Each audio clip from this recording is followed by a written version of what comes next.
Hi everyone, Richard here at Calvin Wazoo with another video and another one in the series of Frank Zappa, one album at a time. And where are we in this adventure? Well, here we are. We are up to, let's see, it's official release number 22. And that is this one here, the Zoot Allures.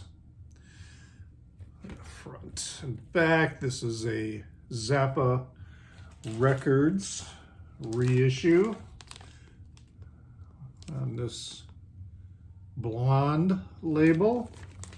I also have an original release that was on the Warner Brothers Palm label. So this was released in October 1976, and it was continuing this string of really, really strong releases that Frank was putting out. This period, beginning with Overnight Sensation, to me is his best period in terms of songwriting, composition overall, and the bands that he was playing with. Now, that doesn't mean, while I rate this era, and it's a fairly long era too, as higher than, let's say, the Mothers of Invention period or the Flo and Eddie years, or what happened or came after roughly Joe's Garage. I say Joe's Garage is about the end of this period. It doesn't mean that those periods are bad, that I think that they're bad or they suck. No, they're all great periods, but this one I really think has the best material. I remember when I got this album, I was a freshman in college, going to Western Michigan University, and saw it in the bin, and picked it up. So would have been probably getting close to winter. Maybe it was October when it first came out, when I saw it in the store. And but yeah, picked it up, and just really, really, really liked it. The nice thing too about this new Zappa Records reissue is that it is was remastered at Bernie Grundman Studios. 2017. Just really, really great piece there. Now, there's some really, really great songs in here. I mean, right from the opening track, with Wind Up Working in a Gas Station, great guitar solos, some very signature, what became to be known as signature guitar solos of Frank's appear on this album. And then there's a lot of other nice little tidbits in here. And a lot of people, I think I can remember that some people were kind of, about it, that it was good or whatever. But I really, really do like this record. It doesn't have necessarily a straightforward core band throughout the entire album. Different songs have different compositions of musicians playing. And in fact, on quite a bit of the songs, Frank is playing most of the instruments. He's playing guitar, all the guitars. He's playing bass. On some of them, he's using a drum machine, and then others were brought in to add to, other than the live track. There's one live track on here. So anyway, some interesting things about the cover, all right? As with Frank Zappa albums, the covers often have these little, I guess you could call them Easter eggs, or just neat little tidbits to examine. So we look at the cover, and you can see Frank is on the front here with three other musicians. Here they are posed one way, and then on the back, it's the same people, just slightly different posed. All right, so what we got here is from the left, we've got Patrick O'Hearn, all right, Terry Bozzio, then we've got Frank, and then we have Eddie Jobson, all right? So now these musicians plus Ray White and Bianca, I'm not sure who Bianca is. I was trying to look that up, but couldn't find anything. So I don't know if this is Bianca Jagger or somebody else. But anyway, they made up the band that toured in the fall of 1976. However, O'Hearn and Jobson, or Jobson, I'm not sure which the pronunciation is, they're not on the album, okay? You know, they were touring with Frank at this time, but they're not on the album.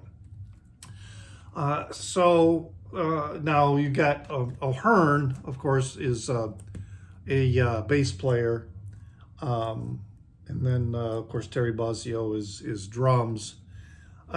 We've got some other interesting thing, and that is, all right, we've got these characters here at the bottom on the front, and then we have these characters at the bottom on the back, all right? So on the front, this is called a hanko, right? Which is a style that was used sort of like a Japanese seal that you would put on and use it for signing documents, all right? And this type of hanko, or actually this this style of kanji, I should say. The hanko is the stamp, the kanji is the writing. This particular style is read from right to left, okay? And the literal translation of this is miscellaneous leaves, all right? Which doesn't make a lot of sense. But the pronunciation of this is Zappa, okay? Then on the back, we have the kanji, but this is the style of the kanji that's more traditionally read from left to right. And this was taken from the nameplate that was put on Zappa's dressing room door when he was playing in, I believe it was, this particular case was Kyoto, all right? And again, the literal translation makes really no sense. It's no confusion, distress, miscellaneous groups, right? That's the literal translation. But again, with the pronunciation, it's Furanko Zappa, all right? And so that was his, you know, on his dressing room door, that was, or in his dressing room, that was the placard, you know, for him. And then both of these, that placard, you know, that was on his dressing room, and the hanko, the stamp, were presented to Frank following his performance at that Kyoto University show, which was in February of 1976. So pretty interesting there. Now, and then the title Zoot Allures it's sort of a adaptation of the mild expletive, French expletive or oath, you might say, that Zoot Allures. And then it's also, you know, maybe because it's Zoot Allures, you know, it's talking about zoot suits and how alluring they are, perhaps, you know, whatever. But actually, when you think about it, this is a pretty straightforward cover. You know, some Zappa album covers have a lot of things going on. The album opens up with Wind Up Working in a Gas Station. I mean, this is a jammin' rock song. And it's got a very brief solo during it, and then it's on a fretless guitar. Frank plays the fretless guitar quite a bit on this release. And a fellow by the name of David Moyer, does most of the vocals. I mean, you can hear Frank doing some of the vocals as well. David was a recording engineer who worked with Frank quite a bit on several releases during this era. So he's the one who's, wind up working in a gas station. I can remember listening to that song, and here I was, a freshman in college, thinking, wow, what degree am I going to get and what value will it have? So interesting little line in there too, which I really, at first I couldn't quite catch what he was singing, but then later I could catch what it was, but I didn't know the meaning behind it. The line is, many the camper wants to buy some white. Many the camper wants to buy some white. I guess initially I was thinking wine, but it's a gas station. He wanted to buy white gas, which, if you don't know what white gas is, it's probably very difficult to find unless you're a camper. Then you know about white gas, which is commonly used as the fuel for gas-powered lanterns and cook stoves. Anyway, excellent song. Then we go into Black Napkins, all right? This is the one live track on the record. It was recorded in Osaka on February 3rd, 1976. And this is one of Frank's signature tunes, signature solos. It is amazing guitar solo. And because it is so iconic to his playing and his catalog, when Frank died, the Zappa Family Trust made this request that nobody else should play this song or record it. So that was, I guess, their homage to Frank. Then the next song, this is another song that the solo, it got played a lot in concert, continues throughout his career. Well after this, he would play this a lot during concerts, and that's The Torture Never Stops. This also has a solo on the fretless guitar. And some interesting other items about this. It talks about, the dungeon of despair. It's kind of, at first I was really kind of thinking he was doing the combination of, Bondage S&M, but also some commentary on dictators, particularly, at that time we were talking about Pinochet, so there was that kind of combination. But Frank has said in other publications that, in some respects, the song's about Captain Beefheart, whatever. However, the Dungeon of Despair, that particular line may actually be taken from the Baroque composer Henry Purcell, and a song of his from 1688. I happen to have some Purcell. This is an opera that Purcell did, Dido and Aeneas. Great recording, too, of that. So, because when touring, Frank would take cassettes with him, and he didn't take rock and roll music. He told a magazine in an interview, he said, I like Chopin, I have Purcell, I have Webern, I have Varese, I have Bulgarian music, so this is what he would listen to in the hotel room or whatever, while touring. Now, the solo shows up, as I said, a lot.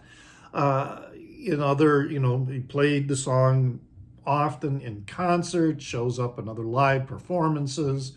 However, the actual solo also appears in a number of iterations, under different names on different recordings. For example, on the release Shake Your Booty, the guitar solo from The Torture Never Stops is called Rat Tamago.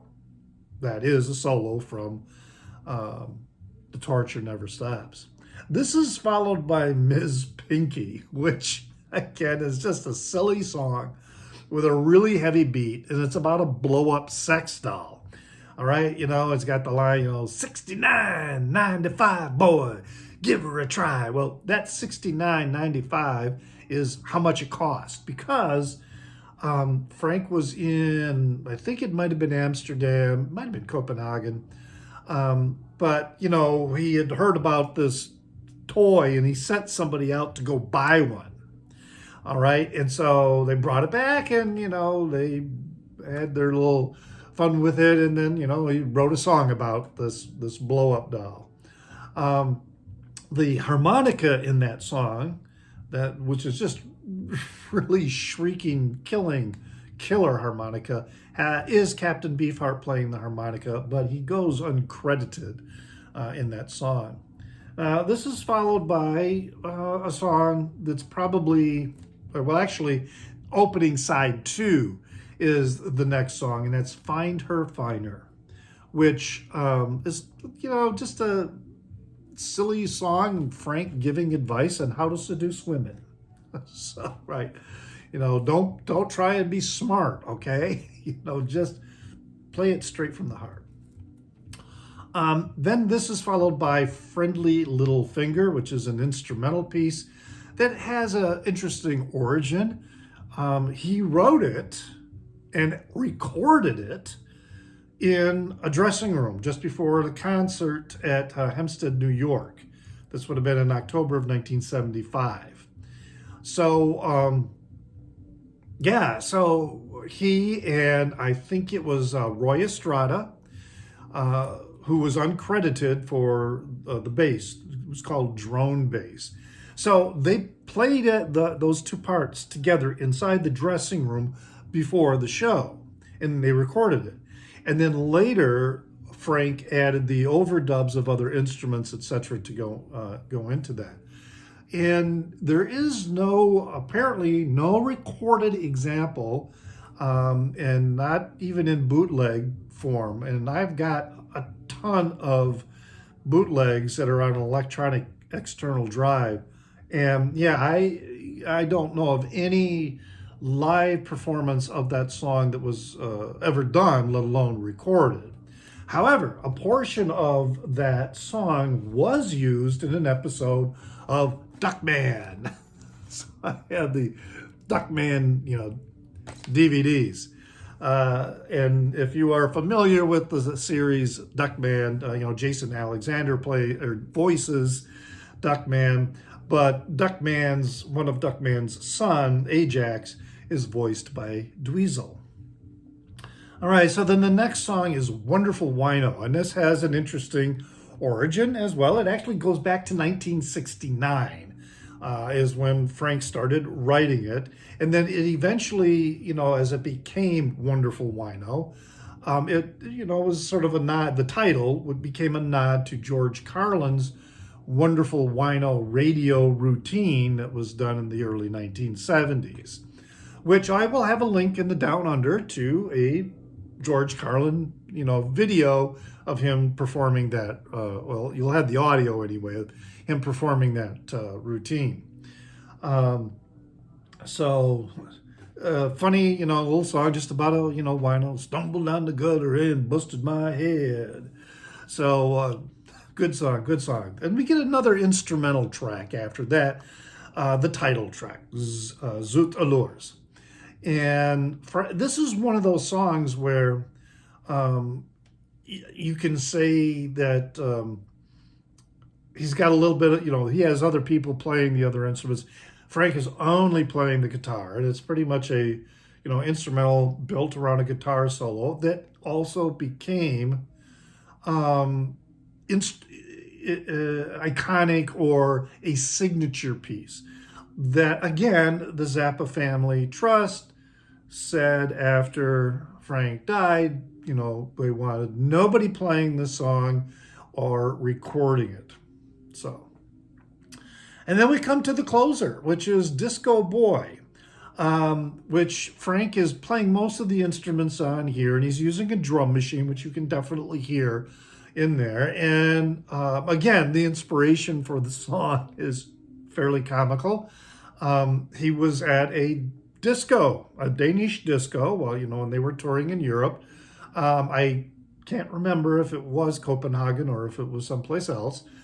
And he, was remarking on just how gaudy the interior was and all that. But the real inspiration for the song, because there's that part in the song where, he's going to the restroom, to comb his hair and all that kind of stuff.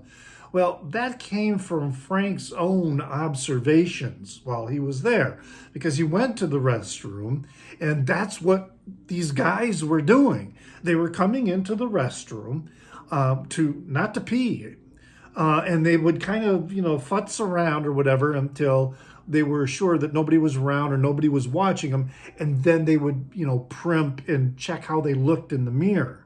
So after Frank saw that, he then, he went home, or went back to the hotel room, I should say, and that's when he wrote the song Disco Boy. So that, pretty interesting stuff there. So yeah, that's Zoot Allures. It is one of my favorites of this particular era. I do love listening to this still. Great. It's not, Disco Boy might be a little bit, dated in terms of the subject matter of the song, but pretty much everything else on here holds up really well and isn't dated in some fashion. It's really, really good stuff. I hope you enjoyed that. And, leave a comment down under for sure. Check out the, link I was talking about. And as always, remember to pray for the people inside your head, for they won't be there when you're dead.